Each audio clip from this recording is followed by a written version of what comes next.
Isang insidente ng landslide ang naitala sa Eastern Visayas. Bunsod yan ng walang tigil ang ulan, kung saan dalawa na ang iniulat na namatay. Lubog rin sa baha ang ilang lugar sa Eastern at Northern Samar. Ang Northern Samar isinailalim na sa state of calamity. Habang patuloy ang relief at rescue operation para sa mga apektadong residente, yan ang ulat ni Katleya Antonio. Dalawa na ang napaulat na namatay sa Eastern Visayas kasunod ng matinding pagulan dulot ng shearline. Ayon sa Office of Civil Defense Region 8, ang dalawa ay biktima ng pagguho ng lupa. Gayunpaman patuloy pa itong kinukumpirma.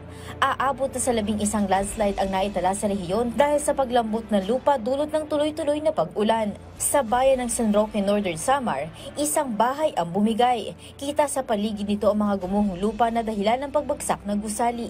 Mataas pa rin ang baha sa ilang lugar sa Eastern at Northern Samar, kaya tuloy-tuloy ang pagresponde ng iba't ibang ahensya ng pamahalaan at LGUs sa mga residenteng nasa lanta ng matinding pagbaha. Sa bayan ng Katarman, nagtulong-tulong ang mga pulis sa pagsagip ng mga residenteng naipit sa gadibdib na baha. Gumamit na ng lubid ang mga otoridad, lalo't bukod sa mataas na baha, malakas din ang pagragasa ng tubig.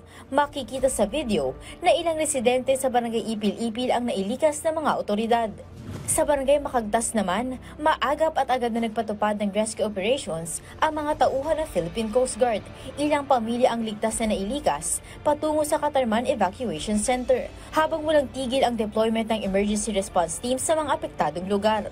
Habang sa bayan ng Piri, nagpatupad agad ng forced evacuation sa mga pamilyang nasa flood-prone areas sa Barangay Poblasyon at Barangay Progress. Kasabay nito, puspusan din ng relief operations ng pamahalaan para sa mga apektadong residente.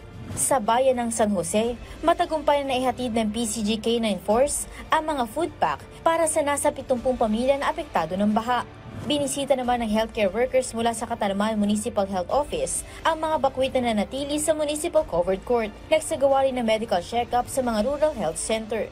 Sa bayan ng Borongan, nagpreposition ng LGU na mahigit 1,200 sako ng bigas na irerepak at ipapamahagi sa mga apektadong pamilya. Habang plano rin ng LGU na bumili ng karneng baboy at isda sa mga local producers sa bayan. Ito ay para matulungan ang mga binahang residente. Mahigpit naman ang koordinasyon ng bayan ng Dolores sa DSWD kaugnay ng kanilang relief operation sa ilang barangay kabilang ang Kaglauan. Katuwang ng LGU ang MDRMO, mga pamunuan ng barangay at Coast Guard sa pagresponde sa pangangailangan ng mga mamamayan. Patunay lang ito na sa panahon ng pangangailangan, buhay na buhay pa rin ang diwa ng bayanihan. Katleya Antonio para sa Bayan.